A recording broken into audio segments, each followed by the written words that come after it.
All right, welcome along to the RTÉ Soccer Podcast. Raf Diallo here, and as always, we are on RT.ie, YouTube, or wherever you get your podcasts. And that's where you're also going to find our Women's World Cup podcast with the latest episode released today, looking back at the quarterfinals and previewing the semis with Megan Campbell.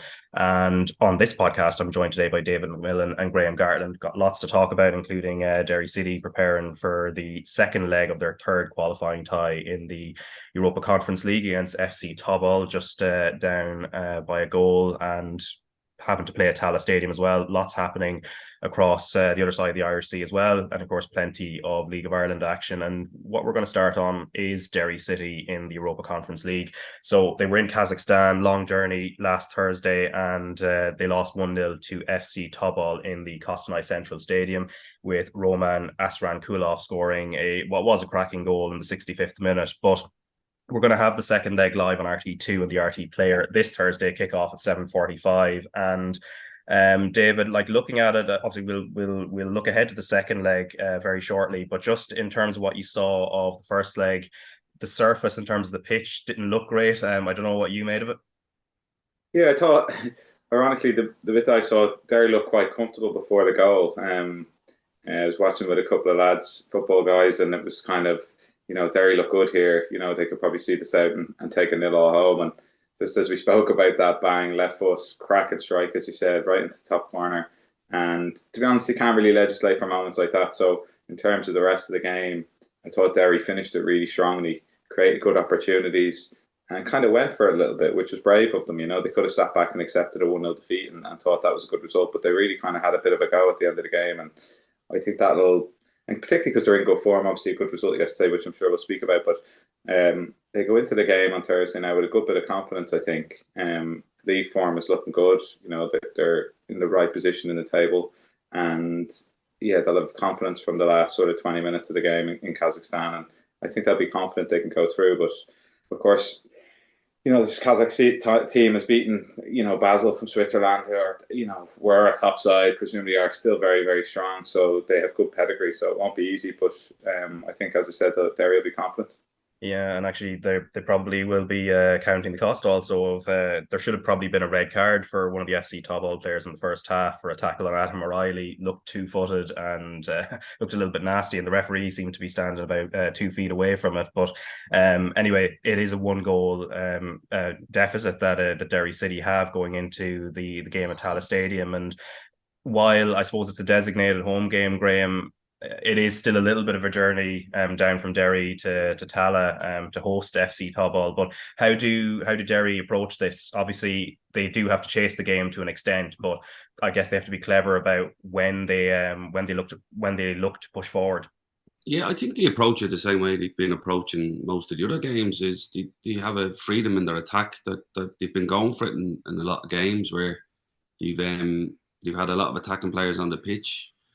Game changers in terms of the people that can score goals out of nothing as well, and that always gives you a chance in Europe when you have somebody that you have an outlet. Duffy's been excellent. You see him with his goal yesterday as well against Drogheda. So I think the more attacking players you have on the pitch, who are also willing to obviously get back and do a defensive role as well, I think once you have game changes on the pitch, you always have a chance in European games. And I think that's what Higgins has done well this year in Europe, is that he's made sure he has enough match winners on the pitch that can get them goal. You've seen that in the away leg. The last time to get them through, to play Tobol, they had a lot of chances in the game, but they went for it. And I think when you're a goal down, you've no other choice but to play on the front foot. And I think that's what Derry have been good at probably in the last 2 months, is that they've been taking the game to teams. And you're hoping that they can do that in Tallaght. Like you said, it just shows you where the league is sometimes when we get to these stages in Europe, that every event ends up there, and that's where we need to improve. But from Derry's point of view, you're hoping to get a good travelling crowd down and make sure that even make sure people can get behind them and go out and get a result for to get them through to the next leg or into the group stage. I think if they get through from this, isn't it, Raf? Yeah. Well, no, they get to the playoff round and then then potentially then to the group stage if they were to get through that. But just keep momentum going for them, and that's a big thing for them at the minute. Yeah, in terms of the, I mentioned the pitch in Kazakhstan, David, but obviously there's always been question marks about the synthetic surface up at the Brandywell as well. But of course, the surface in Tallaght is very good, so probably that does play into Derry's hands in some ways, even if it's the disadvantage of playing further away from home than they would like. Yeah, I think Derry probably are one of the teams that has had better away form than home form. I think that's something we've spoken about this year. It was the same last year for them. I think the players they have, the technical ability of the likes of Patrick McElhenney, Will Patching, Michael Duffy, I think they probably enjoy playing on grass a lot more than they do AstroTurf. So, as I said, they've travelled well generally, and they've got good technical ability. It's about whether they can get the crowd down, and I'm sure there'll be big numbers down from Derry like there was for the Cup final last year. So, and I'm sure people like myself, other League of Ireland people will want to be out at the game as well. So hopefully we get a good attendance for them and get behind them. And yeah, I don't think for the players it'll be a big issue to go and play in Tallaght to travel that distance. That they'll probably come down and stay the night before. I'm sure the club will look after them very, very well in that regard. So it's just getting as many people down from Derry supporting them as possible. And I've no doubt the Derry fans will travel. Yeah, and of course they beat Drogheda United 3-0 yesterday, Graham, and didn't show signs of any tiredness from what is a very, very long journey all the way from Kazakhstan and then back to to play what is a tough Drogheda team in at the Brandywell. And in terms of like building momentum and also the twin challenge of keeping themselves in the race for Europe and the title race as well domestically, it was it was good all round from a Derry City point of view. Yeah, it was. Yeah, they're a tough nut to crack. They've had an excellent season. They're a tough team to play against. They probably should go 1-0 up with Foley's chance. But after that, then Derry had enough chance in the second half as well to make it more. I know they scored late on with McGonigal and Duffy scoring the 80th minute in the 80 minutes, but McAnuff's goal is really good. And again, it's Duffy. It's having them ball carriers in your team that can get you up the pitch. Collects on the halfway line. He drives to the 18, cut back, and McAnuff comes along to it and score. But they have a lot of momentum. They're getting a lot of players back as well that we probably thought they were going to be out a little bit longer. Connolly coming back. Connolly made a comment I read today that there's no excuses considering the travel that was put on for them by the owner. So they're making sure that, look, we can't feel sorry for ourselves in terms of travelling. This is what you want. Successful teams, you have to play Thursday, Sunday sometimes throughout the year, and you just have to go and get on with it. They've a tough game coming, obviously, in the next round, but then they have Pats in the FAI Cup the following week. But for Derry's point of view, winning at home and winning emphatically is a big marker that they're laying down. If they win that game in hand, they go to win 2 points of challenging top spot Rovers. So it was a massive win for them because people are thinking coming off of Europe, it might be a bit sort of, Derry might be, like you said, feeling sorry for themselves, feeling a bit tired. But I thought they finished the game really strongly. Like you said, they scored 2 goals in the 83rd and the 87th minute. Shows that they kept going to the end and were willing to kill the game off. And I think they're in a really good vein of form at the moment, and they're coming. And when you're in a team like that, you just roll into games. You probably won't be doing much in between it. Tactically, they might be doing a small bit of work and set pieces and stuff, but they're just rolling. And lads are coming in. I think McMullen's been a good signing for them from Dundee in Scotland. I think he's come in and made a bit of a difference because he gives them that ability to carry the ball on the right hand side as well since Graydon has gone. So he's made some shrewd signings, and lads are sort of coming back to a bit of form that they had at the early part of the season. Yeah, and of course the reason they were playing on Sunday, of course, is because of with Europe. As long as they're involved in it, it has to be Thursday, Sunday, and it was something Shamrock Rovers had to go through a few weeks back, and it also meant that their recent fixture against Cork City in Tallaght, which was last weekend, that it coincided with Manchester United coming over here for a friendly with Athletic Bilbao, and it was something Stephen Bradley wasn't happy about at all. And it meant the attendance at Tallaght Stadium was 3,419 against Cork last week, and the lowest since a game against UCD last September. And then when you factor in also the average attendance at home for Shamrock Rovers is 5,800. So Bradley told Shamrock Rovers.ie, I don't agree with them, and this is in regards to these friendlies where Premier League clubs come over. I don't think they should be allowed. allowed when there are domestic games on. I don't understand our games get moved because of Europe, and these friendlies are set in stone a few months out, and logistically it's tough. But as a rule going forward, I don't think they should be allowed. A few weeks before that, on the 29th of July as well, Celtic and Wolves were playing, but it was a Saturday, so not as logistically challenging, I guess, for the domestic clubs. But I might get both of your thoughts on this in terms of, Manchester United have a huge following here. It always will have a knock-on effect if it's scheduled the same day as a League of Ireland game in Dublin. And David, what's your thoughts on, those friendlies? I mean, as I said, they have huge supporter bases here, but I guess primarily the priority should be the domestic clubs. Yeah, I think that's a fair argument. Hadn't seen Bradley's comments, but you can't really disagree with them. If there's 2,000 or more fans haven't been able to go to their game because of this, because of the Man United match, but I don't have a monster issue with the game being put on in Dublin. I think, you see these teams travel America, Singapore, Malaysia, right across the world to different countries to play abroad, to play in competitions. I think there was a lot spoken about the team Man United put out and how that could happen and how it wasn't sort of written within the contract of them coming over that a certain number of players had to play, first team players. So I think that was the major disappointment for fans here that would have gone to the game. But it's disappointing that Shamrock Rovers would lose that many fans because of the game. I think if that's the case, the FAI need to just schedule it properly, put it on a day that suits, that isn't going to have domestic fixtures, and that's not that hard to do.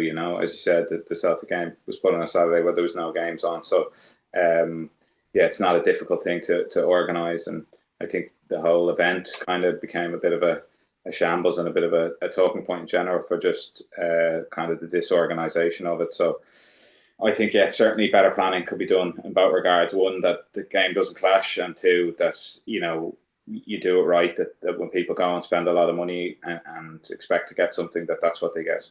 Yeah, and Graham, what's your thoughts on it? Obviously, Stephen Bradley himself wasn't too happy with it. Obviously, it's a logistical thing with being involved in Europe at the time that they ended up playing on a Sunday. It might not have been as much of an issue if it was on the Friday. Yeah, I think I agree with David's point that the scheduling of it, if they're going to say, the FAI should know that there's going to be European games on that week, and then there's going to be a knock-on effect that the League of Ireland teams are going to have to play Sunday, whether it's Rovers, whether it was Pats, whether it was Derry, whether it was Dundalk. You should know that this is going to have an impact on our league, and that's when the priority kicks in, that you look after the league that you're basically the governing body of. So to say, look, if going forward you can only schedule games during this window of European fixtures on a Saturday. I don't have an issue with them coming. They're a global brand, like every other brand that comes, whether it's Liverpool, Man United, Celtic. These are global brands that go worldwide, and they have a big fan base here. And again, who are we to deny a kid the chance to go to see Man United that wouldn't get to normally see them every weekend? I mightn't get to see them with the price of travel the way it is at the minute. So you don't want to deny a child the chance to see a team that he supports as a kid. And again, a lot of these kids are going to watch League of Ireland football now because the Premiership is unattainable for them with travel and things like that at the moment. So it's a chance to go and see them. So I've no issue with that. But like I said to you, if the scheduling is done right and it's allowed that, look, this doesn't have an effect on the game that you're the governing body of, but you're also enhancing, obviously, the finances for the FAI to allow us to build and maybe put more financial, put more finances into the league here that rolls back in, then I've no issue with it. That if we're going to make money off this game to then put it back into the grassroots or the football in this country, then no problem, do them. But make sure it doesn't take away from a gate off another team as a consequence of that. So that's what I would say, but again, it's a double-edged sword. You want kids interested in playing football. You want them going to watch Man United when they get a chance to do it. That's okay. I would have went to watch Liverpool and them games when we were younger as well, when they came. So it's a case of just making sure that it doesn't have a knock-on effect going forward for the league. And I think if you schedule it right the next time, then this won't happen. Yeah, I think from the Manchester United point of view, I think they had a friendly the day before, I think, which made it a bit more difficult in terms of, I suppose, putting it on maybe on a I think he scheduled that in late, Raf, and that's why the problem was that friendly on the Friday wasn't on the original schedule, and then when all the players played in that, then they were going, well, they're not going to play in the game in the Aviva, but that one wasn't originally penciled in when they agreed to do it. So that's what the FAI were upset about, where we never seen your Friday schedule for that friendly, and the knock-on effect was that a lot of the players didn't play then in the Aviva on the Sunday. Yeah, and this Friday, just passed though, Shamrock Rovers were back in action, but Malloy, a last minute header from Malloy got Shells a point in a 1-1 draw with Marcus Poom having scored for Shamrock Rovers earlier, and then Cork City and UCD drew 1-1. Dundalk beat Sligo Rovers 1-0, and then St. Pat's and Bohemians drew 0-0, which was the TV game, Graham, of course, that you were at. But John Daly and Declan Devine were both speaking to Valerie Wheeler after the game. So let's listen to them first before we talk about Pats and Bows. John, an intense battle out there in the second half, and unfortunately you just have to share the points. Yeah, I think it was an entertaining game. I think 0-0s are, you probably look at them and think they're generally quite dull, but I thought today's game was quite entertaining. We've obviously hit the bar twice in the same passage of play. They've gone up the other end, hit the bar with a header as well. So I think over the piece, probably a fair result. It's one of those games that, we obviously pushed to try and win it. We threw on, I think we had 3 strikers or 4 attacking players, like really out and out attackers on the pitch there, going for it at the end. And unfortunately we couldn't find the winner, but at the same time it's great to have another clean sheet. That's 2 in a row now for us, and I think that shows obviously the importance of having Joe Redmond in that back line. Plenty of possessions, plenty of chance out there. You gave it your all in the end, but unfortunately just didn't work out for you. Yeah, of course. As you said, it's one of those games where on another day you maybe put one of those chances away. They'll obviously feel the same. They had chances also. So, so defence is obviously on top today, and we'll take it. It's a point on the board. It keeps us, I think we're in the same position as we were, still 4 points behind. So nothing changes in that sense, and we put the league to bed now and focus on Derry next week. Brilliant. Thanks very much. Thank you. Listen, we were calm enough. It was a pulsating game, to say the least. 2 good teams. I said to you before the game, both teams will have a go. I thought we were immense for long periods, and probably with a chance at the end off the bar, we probably should have won it. But I think delighted for the players because they've put so much into the game. Very brave. Played a really good brand of football coming away from home. We didn't just set up. They dug in. I thought we were very expansive, and on another night could have had a couple of goals, a couple of blocks and that. But delighted to pick up a point. But what a game. It was a cracking game, and 2 good teams going toe-to-toe. It's refreshing to see. Yeah, no manager wants to settle for a point. I presume that the word was go for it in the second half. Absolutely. We felt that we left a wee bit behind the first half. I thought we started the second half really positively. We've really good attacking players in the club, and we feel later on in games that we can really go and hurt teams when they're tired. And we did that tonight again. We were very good in possession of the ball. James Clarke was magnificent. Wide players changed, and Aki has a great chance at the end. But they've just had the bar as well just before that. So all in all, we'll take a point. We'll move on. We have to play them at home again, but we'll take the point and move on. Well done again. Thank you. All right, so that is Declan Devine, Bohemians manager, and before that John Daly of St. Pat's. But we'll talk about James Clarke a little bit later on, because we've his post-match interview as well. He was really good for Bows. But Graham, as I said, you were there on punditry duty, and you were treated to what was actually, for a 0-0 draw, a pretty pulsating game in terms of how it was played. And I guess the battle between the inform Afolabi for Bows up front, and then the returning Joe Redmond, and then Jay McGrath. It was kind of a fascinating one. Afolabi and McGrath seemed to be the ones in more contact, at least in the first half. Yeah, I actually felt he dropped off him probably a little bit too much. Every time it looked like there was going to be a threat, the 2 lads dropped, McGrath and Redmond, and Afolabi caused them trouble by just turning and then playing in the likes of Grant and Connolly. I think that's where the chances came from the first half, because they never really followed him in and made contact with him. He disengaged from him quite early. And the second half, we probably got a little bit tighter to him, but then that freed up James Clarke then, because Clarke came into the game. But before the game, I thought it'd be a high scoring draw. I said it'd be 2-2 or something, because in the history of the fixture, there's just been goals in it. I think that the last time there was a 1-0 probably 4 years ago or something. So I was like, there's going to be goals here. This is going to be a great game. Now, it was a great game. It just hadn't got the goals to match up to it. But there was interesting battles all over the pitch. I thought Murphy going up against James Clarke was brilliant. Murphy, who obviously you read has interest coming in from Bristol City, Bristol City this morning. But he played as a 6, which he's never really played as before. But he done really, really well. It was an interesting game. The start of the second half was all bows and they were coming. And then John Daly makes a really brave substitution. He puts on Mason Mealy, he puts on Lonergan, he drops Carty back into the 10, and Forrester drops deeper and plays a little bit beside Murphy. And that gave Forrester a bit more control of the game, where he could move the ball around a bit better. But it also just caused chaos when the likes of Mason Mealy coming on, Lonergan on, I think the lad Nolan came on that he signed from UCD, and it just brought them a bit of energy. And like I said, they finished with, I think, Mason Mealy was on the pitch, Curtis was on the pitch, Murphy was on the pitch, and so was Lonergan. They're all 18 and under, which is brilliant from Pat's point of view. And you consider they're still trying to stay in the title race and playing all these young players. It was great, really good game. But then Bowes should nick at the end with a header. McIntunde, Dave will tell you better, but I'm looking at it thinking he doesn't need to actually generate much power on this. He just needs to guide this header. But I think he's gone for the big, powerful header into the roof of the net instead of maybe just heading it back where it came from and heading it and cushioning it down. But that was a great chance for them. But it was a pulsating game, like a sellout stadium, and it was a fantastic atmosphere.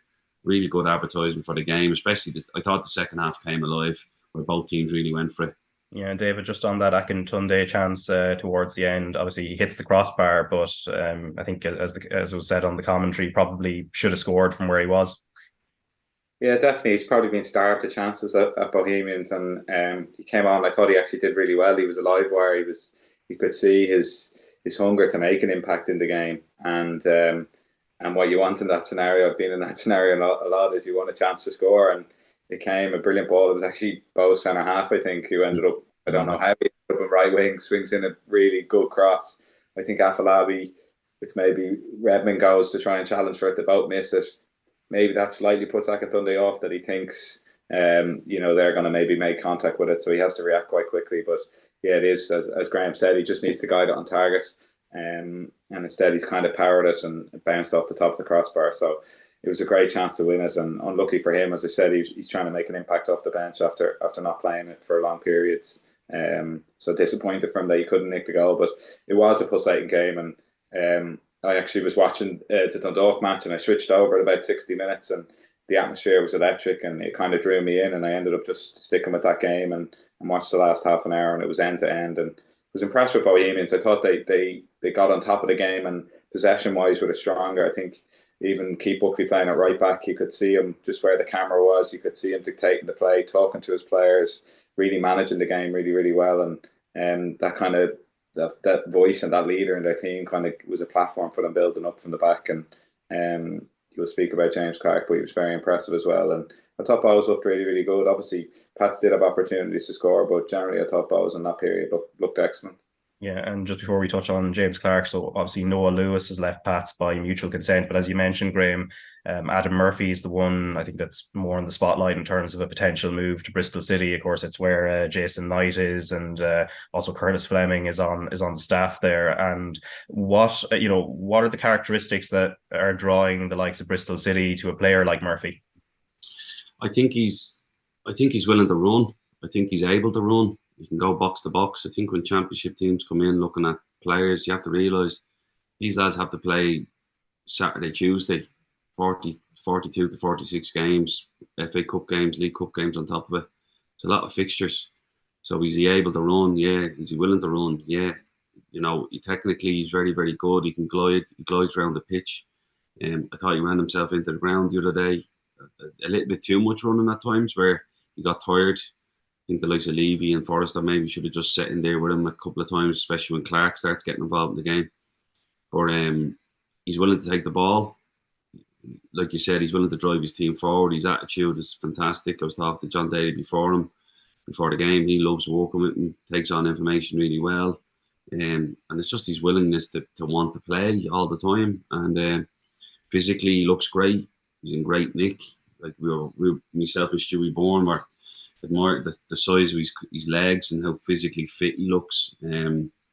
We were joking that Paul Doolan would be impressed with the quads he had, because Paul would have been big on doing your leg weights and stuff. So, but he looked solid for an 18-year-old, and he's somebody I remember seeing him at Belvedere when he was younger. And now Paul Cordy touched on it, and he just bounces around the football pitch, and it looks effortless for him when he wants to run around. So that sort of glide that he has just attracts people's eye that realise he can do this effortlessly.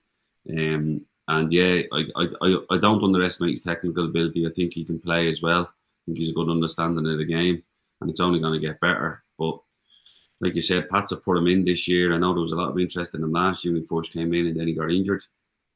This year he's played a lot more games. He's been played in different positions. I think the goal in Europe shows you what he's capable of as well, and that's just attracts interest then. And it's no coincidence that you see a championship club come in from, because I think he'd be able to play over there, no problem. Yeah, but player of the match, though, it was Bohemians' James Clarke. Let's listen to him first before we talk about his performance in the game. James, how did you find that? Yeah, it was a tough game. I thought it was really end-to-end, especially that second half. We had chances, they had chances. I think we're probably a bit disappointed coming out of it, because I thought we probably had the better chances and we felt like we could have won it. But at the end of the day, there's still 9 games left, and hopefully we can build on that performance and put a run together. You and your team did absolutely everything in the second half to try to get the ball in the back net, but it just didn't click for you today. Yeah, no, it was definitely frustrating. Even at the end, Aki had the header, and then there was a few near misses, and all. It was frustrating. But I thought second half we were really good. We were on top of the game, and hopefully if we keep that up and build into that next week and the following weeks, we'll have a good end to the year. Yeah, you go again next week to Derry City, but you're still in the race.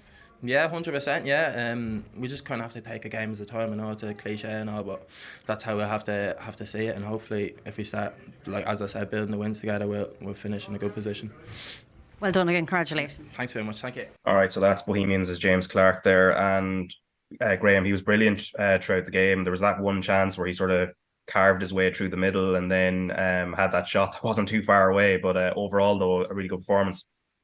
Yeah, like I said, I thought the midfield battle was interesting, because I think we ended up being Murphy and Clarke, and like I said to you, Bowes played a 2 and a 1, and Pats played a 1 and a 2, which left Murphy sometimes 1v1 with Clarke, and Murphy still trying to screen into the ball into Afolabi, and then Clarke just decides just to peel off either shoulder and then just go.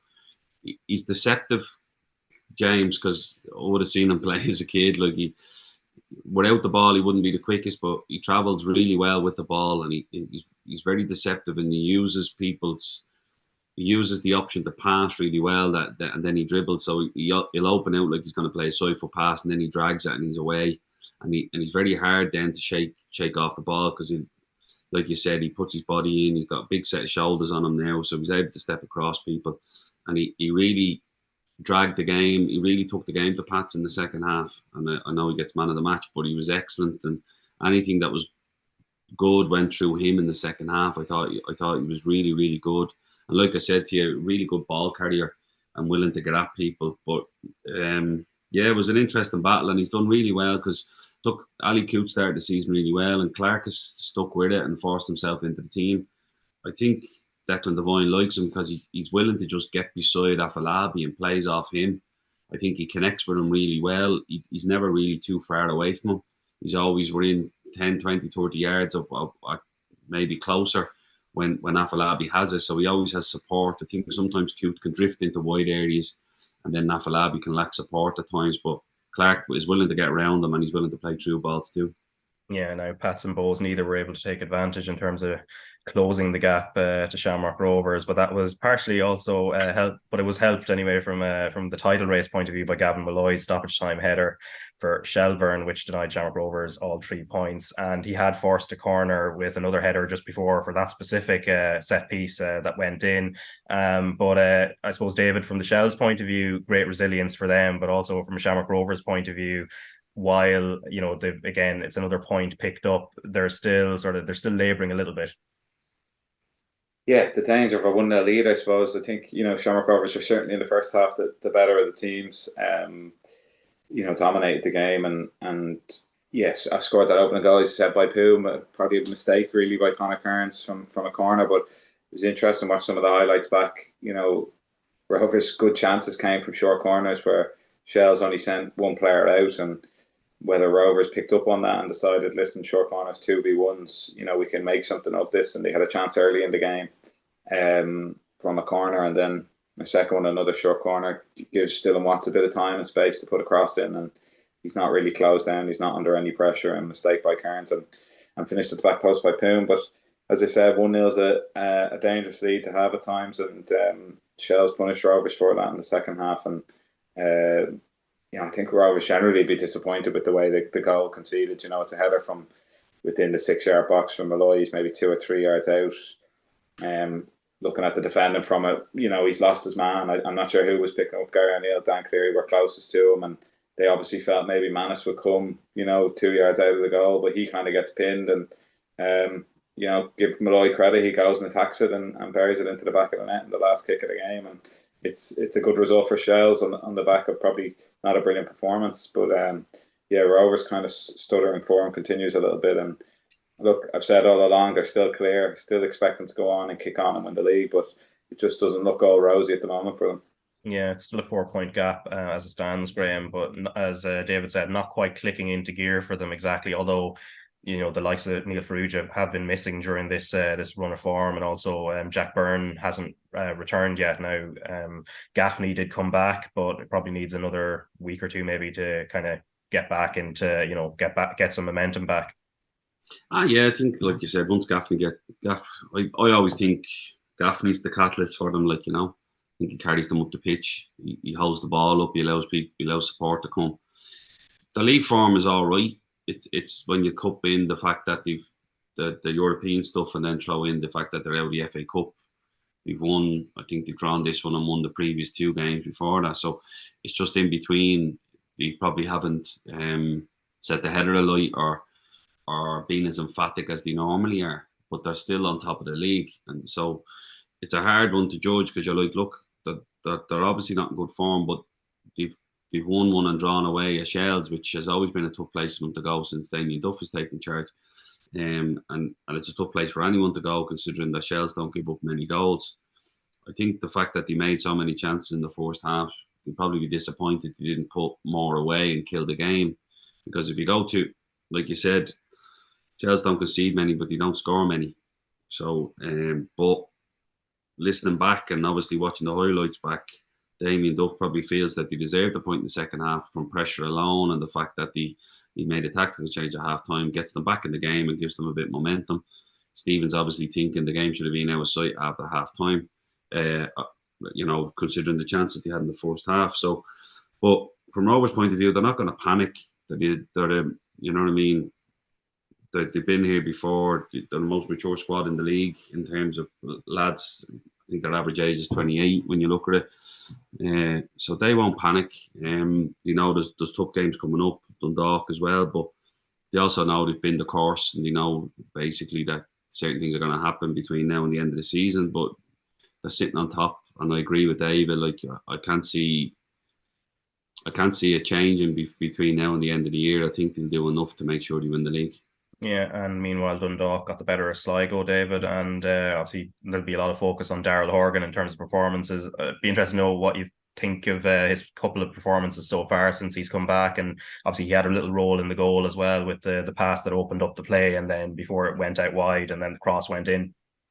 Yeah, he's kind of featured more as a 10 in the 2 games he's been involved in, and yeah, I think it'll take him time. He's obviously probably not played a lot of football in a good space of time since he's left the UK and returned back. So, you know, he'll have time to bed in there and make an impact. But the interesting point is he's probably played as a number 10 rather than a left winger, which we saw in Dundalk before he left, where he was so effective. But with Ryan O'Kane and Dan Kelly on either side, O'Donnell obviously feels he can make most of them by playing them centrally, and that often happens, I suppose, as players get older as well. He's probably not quite as quick as he was, so he make use of his experience. And you know, if I was a striker playing behind him, I think I'd be pretty happy, because he's a good eye for a pass and opens up the game well. And you know, the game was an interesting one. Sligo really should have taken the lead moments before Dundalk do. It's I would say, two bad misses within the space of a second. I think it was Branifak with a headed chance,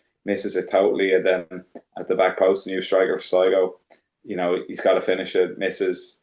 Dundalk go up the other end within 90 seconds and open the score. And brilliant ball again, Archie Davis from right back, which he's been doing consistently all year. Deliveries have been absolutely outstanding, and he puts it in back post. Dan Kelly rises highest and buries the header home. Not too dissimilar probably from McIntyre's chance that we spoke about earlier. And yeah, it just shows how quickly the momentum of a game can change. It miss at one end and the Dog take the lead at the other, and probably not a huge amount of chances in the game. Not the most exciting game to watch, but Dundalk did enough, and they're in the position now where they need to eke out some wins to try and put pressure on Pats on Bows ahead of them and try and fight for that European spot. Yeah, as you mentioned, what did you make of Pedro Martello so far for Sligo? Because of course he has to shoulder a massive burden in the since Max Mata left, and then that's also not to mention there was a penalty shout later on towards the end when Levac went down in the box, but nothing was given. But for Sligo, goals have been an issue, and there will be pressure on the new striker. Yeah, he looked a handful, to be fair to him, but obviously the miss was the standout moment. But he did cause some problems, and I think if I was John Russell, I'd be confident enough he'll have a good impact. He did cause a bit of bother in the game, and Radicevic on the left-hand side also looked quite sharp. He's obviously scored a couple of wonder goals this season, but he looked lively. There's no doubt it was a penalty, albeit, I had to watch it probably 2 or 3 times to just be sure that Eli Coco didn't actually get a touch on the ball, but, it's clear he didn't. What actually surprised me is Levac doesn't make a huge reaction about it. Like if it was me, I'd be screaming and appealing, and he kind of goes down and jumps up and plays on. And when I watched it back, I thought, Eli Coco must have got a touch on the ball. There must have been something, but clearly didn't. So just surprised by Levac's own reaction that he wasn't screaming more for the penalty. But yeah, it was a bad decision, no doubt about it. But not one I would, go after the referee for, because it was a tight enough call. And but disappointing for Sligo that they didn't get it. They kind of need that to start picking up points and just pull away from Cork and Drogheda below them. Yeah, and just a word on David Cawley, just in terms of, obviously he had his testimonial then, I think it was on the Saturday, and the amount of games he's played for Sligo was unbelievable in that time as well. I think he played with them in 2013, am I right? So just a word on him. Yeah, he's been a big servant for Sligo. My brother went up and was part of the testimonial. I know they had a good time. Mark Quigley, Paul O'Connor, lots of lads up enjoying the weekend. Danny North. So yeah, brilliant for Dave. He's obviously I think he moved to the UK and back to Sligo, but he's been there a long time and been an ever present. A very, very probably underrated player. Real good technical ability, and still going strong. Still a part of what Sligo are doing, and a good weekend for him, and one that is well deserved. Yeah, and then the other game on Friday, Graham, was of course the 1-1 draw between Cork City and UCD, and Cork City took the lead but got pegged back then, and it's with what they have to do to close the gap on the clubs above them, so 5 points behind Drogheda United, 6 behind Sligo Rovers. It's a real missed opportunity for them. Yeah, I think the home games, especially against, no disrespect to UCD, I listened to Andy Moyles speaking during the week. He says, look, all the pressure's on the teams that are playing against UCD because people automatically expect them to get a result. So there would have been a lot of pressure on Cork to win that game. The 1-0 up. Bargari had scored early. Bargari had scored for them. But then obviously they don't see out the game. Kinsella gets an equaliser for UCD. But I think Cork will be disappointed, especially in Turner's Cross, that they haven't won the game. I think the impact on not having Keating has been massive for them since they've lost him through the tragic passing away of his father. Has impacted the team and obviously impacted him a lot more. And again, I think they really, really miss him because I thought he was excellent for them. I seen him play for Galway against Shamrock Rovers in the FAI Cup a couple of seasons ago. We cracked one off the post, and I thought he was a real live wire. He was excellent, and you'd miss him. Any team would miss him, but someone like Cork, who haven't probably got the squad depth, I think they really, really miss him, and he's been the catalyst for everything that they've done well this season. And obviously he's going to take as much time as he needs here. But I think he's the one, the focal point, and everything that they do well goes through him. So all the chances and half chances that they're getting, he'd be the one that's putting them away and killing games off. And I think they really missed that. And like I said to you, they'd be disappointed that they don't go on, because you knew Drogheda were going to up to Derry on the Sunday. So if they win that, they can go a bit closer to them and try and drag themselves out of that playoff spot. But they've Waterford in the cup. They've Waterford in the cup this weekend, so that'll be a good test to see where they be going into the playoffs next year, if that's where they have to stay in the division. Yeah, and Keating, he did come on as a sub against UCD later on, so I think he is working his way back. But in terms of the managerial situation as well, Graham, I mean, Kevin Doherty the previous week had confirmed that he'd turned them down to stay at Drogheda United, and it kind of leaves Cork still sort of searching for what's next. Yeah, again, it adds to the uncertainty of it. I know Buckley come in and originally he done really well, just steadying the ship and making sure, and they became competitive for a while. They got some good wins home to Rovers as well, and the Rovers are players sent off, but they beat them the other four. They've done really well against them. To go after a manager and then be publicly knocked back, it's a tough one, and especially at this time of the season with 9 games to go, you'd like to think that you can get somebody in place that can have a look at the squad and help them build for next season. But they're in that position where you don't know where they're going to be next season neither. So how did you go and get a manager that wants to work there and the right man for the job to help build again? It's a tough one for them. I like fair play to Kevin Doherty, because I know he's wanted to go full time as a coach, but he hasn't just jumped at the first chance he's got to go back full time. He's going to wait and see. But Cork need to try and get somebody in charge to see what they're going to do next year in terms of the squad and who they want and where they're building from. And the new owner needs to see, well, look at what I'm working with, what budget he can give his manager, whether it's a first division budget or a Premier Division budget. Yeah, and speaking of the first division, Treaty United 1-0 up at Finn Harps. Waterford and Galway United drew 2-2. Wexford saw off Kerry 3-2, and then it was a 3-3 draw between Cove Ramblers and Bray Wanderers. And then on the Saturday in the Midlands Derby at Lone were 3-2 winners at Longford Town. Before we touch on that game first, David, just in terms of the game towards the top, so Waterford, Galway United, obviously a draw.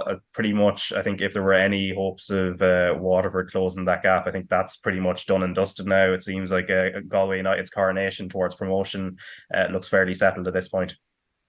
Yeah, I think it was probably settled before the game, but yeah, you could see the wild celebrations at the end from a Galway perspective, and it was funny. I was kind of watching going, what are they celebrating? They're so far ahead that it probably didn't matter much, but no, it was probably important for them they feel they're top dogs at the moment. They don't want to lose a game even, and you could see the emotion both from the players and from the bench, from John Caulfield's reaction to the late goal and the late equaliser.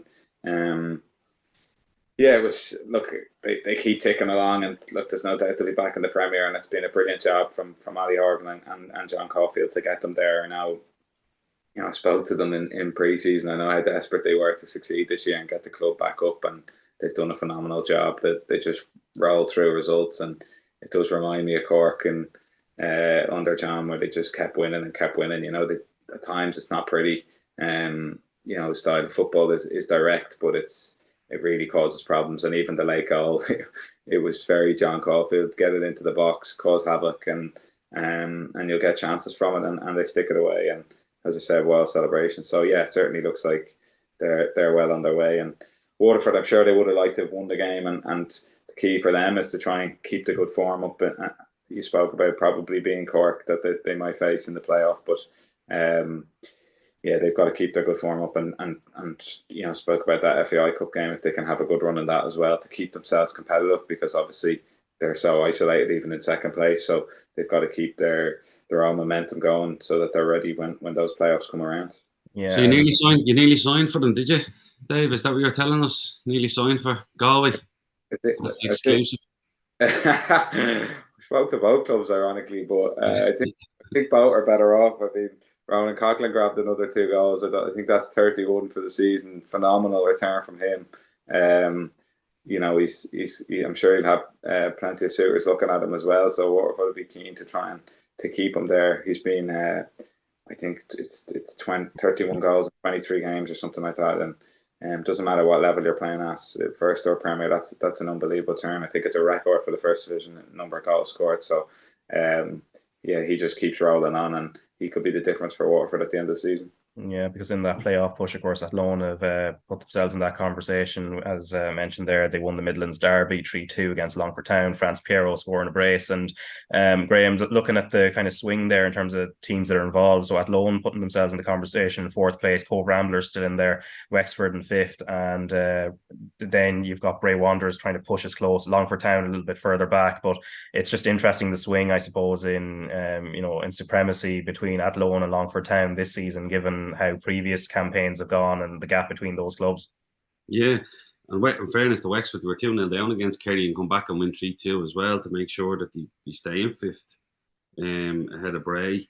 But there's some amount of goals in the first division, like a 2-2 draw, 3-3 Cove and Bray, 3-2 Wexford Kerry, Finn Harps Street only have one, and then Longford and Athlone have 5 goals as well. Like, so they're all just going for it by the looks of it. Not many defenders there. Probably get a call back myself at this stage. But yeah, that the Longford Athlone game looks unbelievable, and the goal to win it, Hero's winning goal is unbelievable. His touch is fantastic, but I love the fact that he just stays up. The boys hanging out and the defenders dragging out and pushing at him, and he just stays up, stays strong, and the composure with the finish is unbelievable. But yeah, it's not nice. Probably I played in a couple of Longford games, and I played in the old Mel Park before Athlone moved. That goes back a while, but it was it was brilliant. It was an FAI Cup replay, and they're always big games down there. Fantastic atmosphere, and it means a lot to the people in the Midlands. So obviously that would have meant a lot to Athlone to go to Longford and win 3-2, but the winning goal fit enough to win any game of football really. So brilliant from him. Great goal.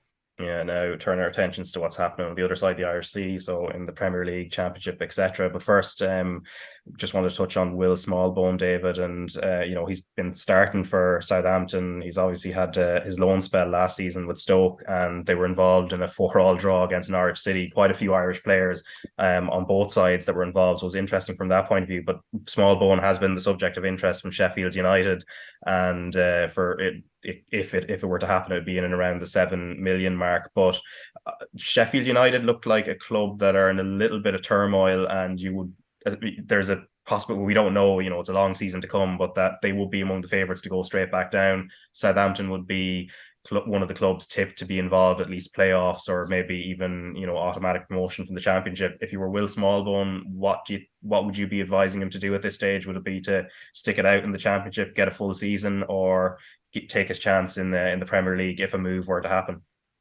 Yeah, that's a really tough decision. You probably immediately say go play in the higher league, but if you're settled and you're happy and you have the confidence of the manager and he's picking you, particularly if you have aspirations as well to be playing for Ireland all the time, it helps that you're getting 90 minutes every week. So look, I'm sure there'll be financial ends of it as well that come into play for him, and if there's big money on offer, if it's a £7 million bid, then I'm sure wages will be good as well off the back of that. So it's not an easy decision. As you said, Sheffield United look like they might struggle this year, but again, you just never know. So it's not an easy decision, and he could be in the position where Southampton really don't want him to go. They say, look, we can't turn it down, but we actually want you to stay put. Or it might be vice versa. Look, this is great money for our club, and you need to take it, kind of thing. So there'll be a lot of factors at play. From his own perspective, I think he's just got to decide where he'd be happiest. And if the money isn't massive, I think being at Southampton and having the confidence in the manager and playing every week would be the more important thing, I would think, at this stage of his career. But yeah, not an easy decision to make. Yeah, and then Troy Parrott, of course. There hasn't been, Graham, there hasn't been much mention at all in terms of a move for him. In terms of the expectation is he's going to go on loan, I'm sure, from Spurs somewhere, probably more likely the Championship. But again, like he's somebody who definitely needs games to just keep himself in that picture, because the forward line for Ireland, it gets more and more competitive. And obviously, we'll talk about Evan Ferguson later on. He's the standout, but there's other players getting much more game time, and for Troy at this age that he is, I imagine it's key for him to land somewhere rather than this thing of always being out on loan and maybe not having that much career stability. Yeah, exactly. Yeah, I think that's the thing. Go and play as much games as you can at a young age and gain that experience and see what level you land. At his age, it's massively important. Ange Postecoglou goes in as Spurs. He probably hasn't had much of a look at him. He's been in early, in fairness to him, but it's making a decision about what teams want him on loan and what team's best for his development and all that stuff that comes into it. You can't just jump at the first one, but it's making that right decision to see who go on loan to. And you're right, with the likes of, like, you're playing to basically see who you can play beside Ferguson at the moment, because Evans on that good of form and he's flying so much that you're basically looking to see what position he can fill in beside him. And the likes of Connolly's doing well at Hull. He scored again at the weekend. There's other strikers that are coming. Bene's gone to Luton as well, but he can play in multiple positions. So yeah, it's really important that Troy just goes out and gets game time and makes an impact in that game time. He has to start scoring more goals and impacting the games more when he does do that. But picking the right one to go to, he's been on loan to a lot of clubs and hasn't really probably made that big an impact in any of them he's went to. So his next move is important, that he picks the right club that allows him to shine a little bit, and hopefully he can do that. Yeah, and in terms, you mentioned a number of players there. There were quite a few Irish goals from obviously Sinclair Armstrong as well scored. He scored an assist, Yeah, there was Evan Ferguson, of course, in the Premier League. That Brighton-Luton game was kind of interesting from that point. He came on as a sub, hit the post with a brilliant shot, and then a few minutes later follows a run and and converts from close range, and he's up and running now. Aaron Connolly got off the mark for Hull City against Sheffield Wednesday. Will Keane scored again for Preston against Sunderland. Sammy Smodzich as well, who of course is Irish qualified, hasn't been capped yet. A couple of goals for Blackburn Rovers against Rotherham, and then, as you mentioned, Sinclair Armstrong for QPR against Cardiff. We'll talk a little bit about him later on, but obviously I think the obvious person to talk about is Evan Ferguson.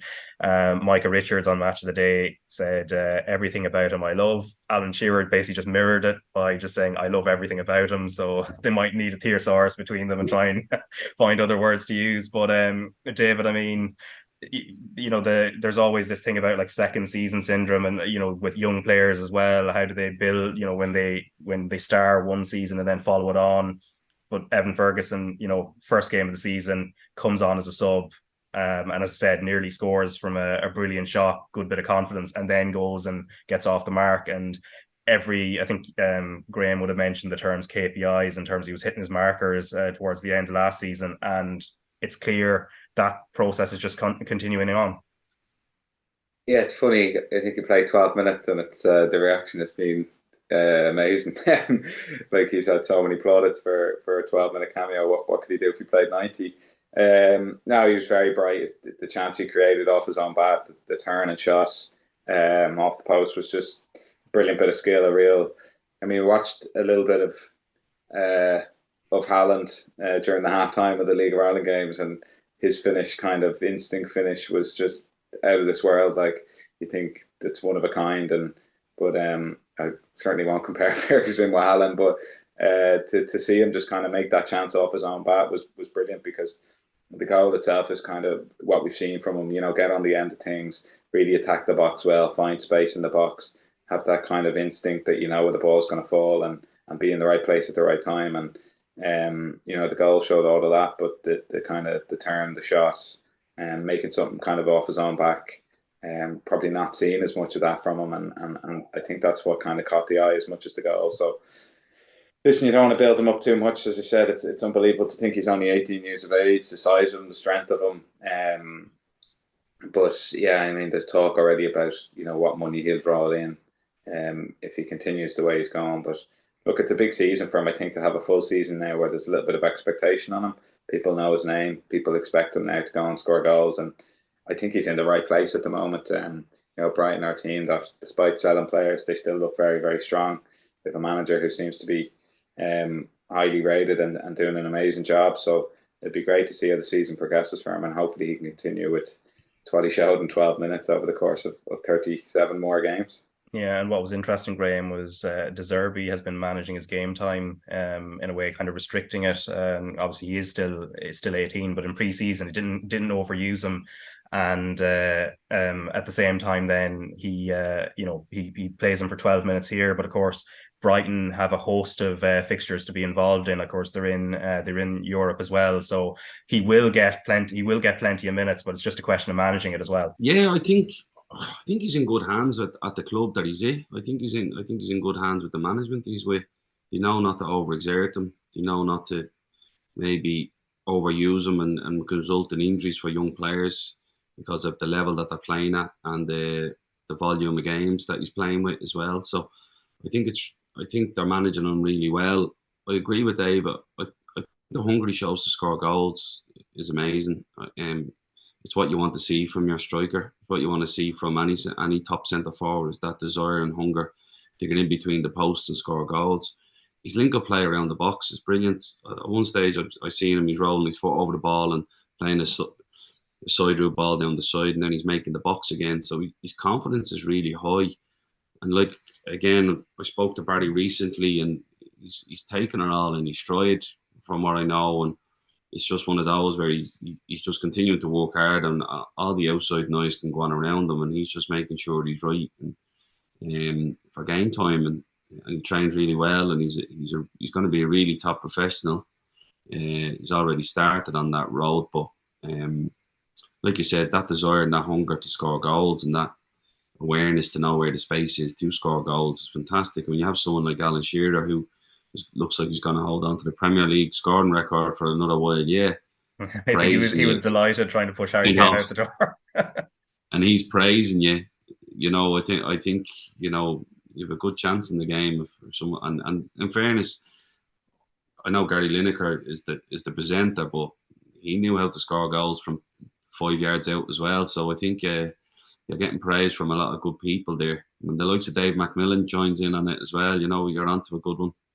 Yeah, and I was going to ask you about Sinclair Armstrong as well, Graham. So of course he would have come through at Shamrock Rovers. He's obviously been capped at underage level for Ireland up to, I think, the 21s was the most recent one, and he's at QPR, scored at the weekend against Cardiff. Had a couple of loan spells in the 2021-22 season with Torquay and Aldershot. Got a few opportunities for QPR last season, but he seems to be very much part of the first team picture. I guess what you remember of him from back in the day before he moved across, and what potential he might have. Sinclair came from us from Cherry Orchard. His younger brother Desmond plays in our 2014 or our under 14 National League side, and he scores a lot of goals. His other brother Blessing came in as well. All three of them started at Cherry Orchard. So full credit to them in terms of from a schoolboy point of view. They've done excellent with him. Sinclair's just infectious. He has an infectious personality. What you don't see is he just loves playing football. Like he'd be up there in the off season training and doing extra work, constantly around people, constantly chatting, bubbly, loud. Like everybody liked him, everybody wanted to be around him. But he has a burning desire to be the best footballer he can be, where he's just constant at it. He played in our second under 15s team. I think we had two under 15s team at the stage. Damien Duff had the first team, and he would have played in the DDSL under 15s team. And I think Shane Robinson would have been vital in making sure that he stayed around, because he knew he just had raw abilities. He had a lot of power as a young boy, but didn't probably know how to direct it. And I think that's something he's worked on.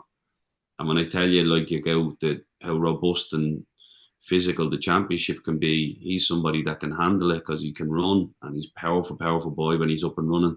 And when he's running downhill, as they say, towards goal, he's a hard one to stop. So his interview where he's emotional about scoring, and then he goes back to big smiles because he's just delighted.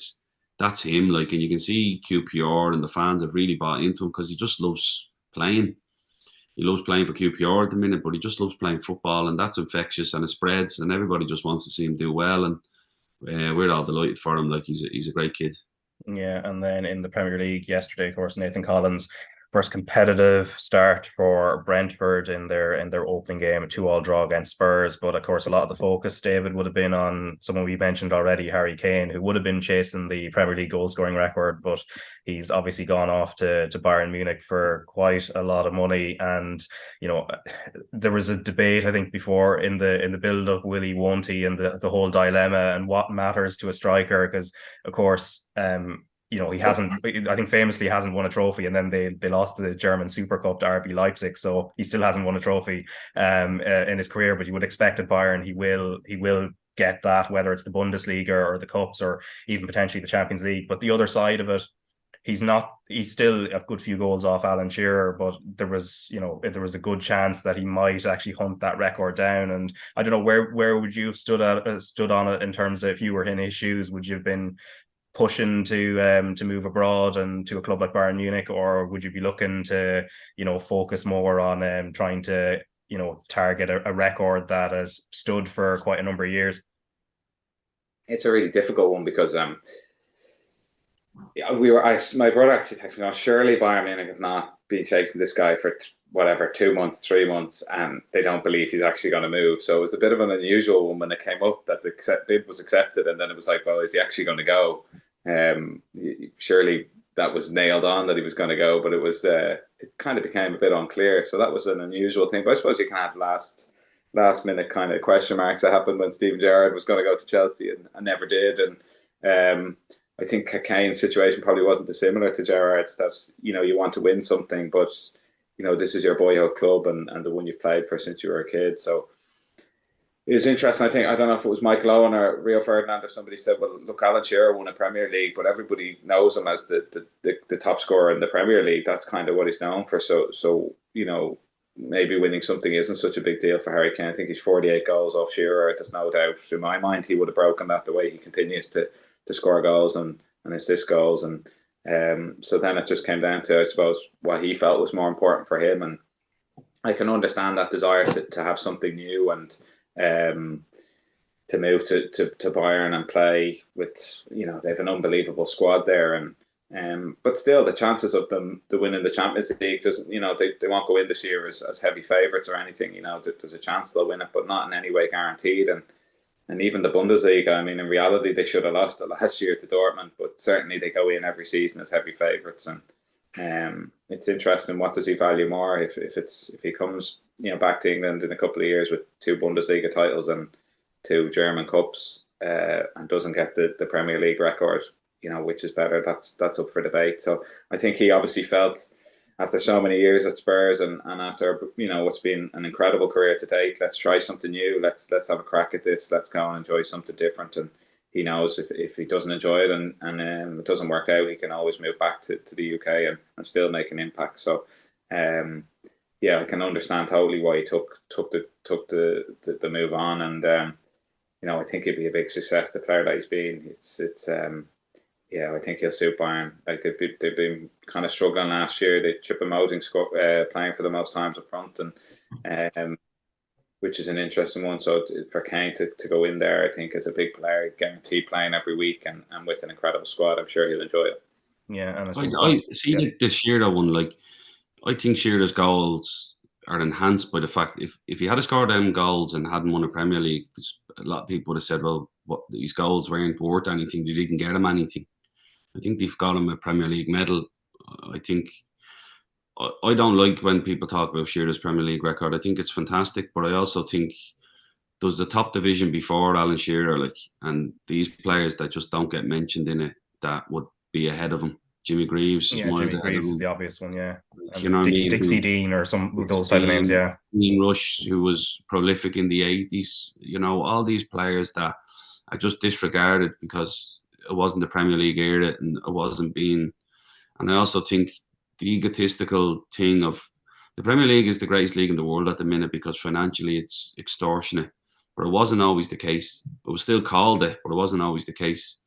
And now you have a player going to Bayern Munich who financially are so well run that they're able to afford 100 million for the player, where there's not many clubs around that are doing that because financially they've been struggling. You see that when Real Madrid are struggling at times financially, Barcelona are struggling. Now I know Real Madrid had a big outlay on Jude Bellingham. I get that, but they were the ones trying for a Super League so that they could financially get higher up and earn more money through it. But Bayern are a massive football club. Like they're huge, and for the English sort of press to look down their nose on them and go, why is Harry Kane going there? Come on, like, give us a break. He's playing for Spurs at the moment. They haven't won a trophy in so many years. Where else was he going to go? And then people say, he should have went to Man United. What are Man United going to win this year as well? With all due respect, they haven't challenged for anything in the last 5 or 6 years neither. So have a bit more respect for these European clubs. Bayern Munich are a fantastic football club, a really well-run football club, and they're going to challenge. They get to the Champions League, semi-finals, quarter-finals, year in, year out. So I know the record is massive in terms of for the English media, and it's the Premier League record, and Sky can keep using it. But it's not. He's never getting the overall record, so it's not a big deal to me. Go and play and go and win trophies at European level and win leagues at Bayern Munich and go and be a team player and get goals that win you something. That's the most important things, important goals. Yeah, I think that level of disrespect, I think probably from some people in the media that cover the Premier League towards the Bundesliga, I think it came up when Haaland was making the move from the Bundesliga to the Premier League because he'd scored a lot of goals for Dortmund, but there was this sense of, he won't find it as easy, at Man City playing against Premier League defenders. He in fact scored far more last season than he ever did for Dortmund. So there's that as well. And then they go and take two of the best managers. They take Tuchel and they take Klopp. Yeah, and you're like, look. So if they're that bad, why you going constantly over and taking the managers and the players? Like, I just don't. I just think they struggle to see outside of their own league at times, and it frustrates me, especially this. He's a Premier League record holder, and you're like, no, like he's not. Yeah, and I suppose the final point before we go, just in terms of the Chelsea-Liverpool game as well.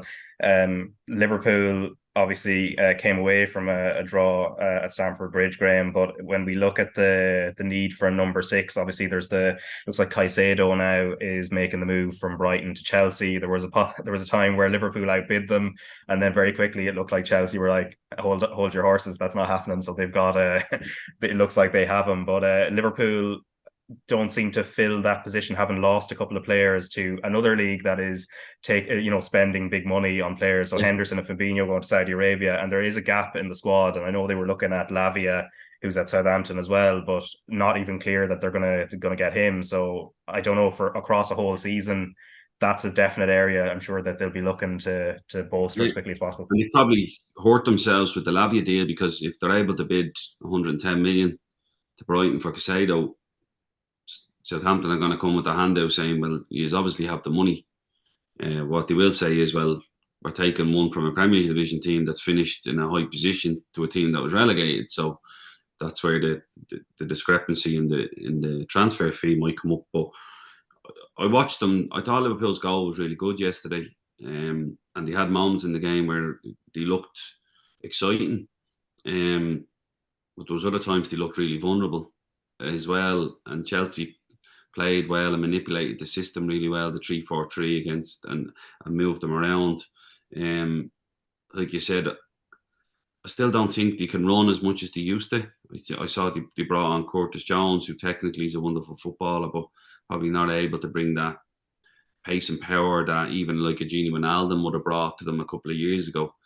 And that Salah, Nunez, Gakpo, like, they need probably to realise that if you're going to play this style of football, there needs to be a high energy to it. Sometimes they didn't have that yesterday, and other times they did, and they're playing in fits and starts. But Alisson still has to make saves in 1v1 situations, but they do need to fill that role.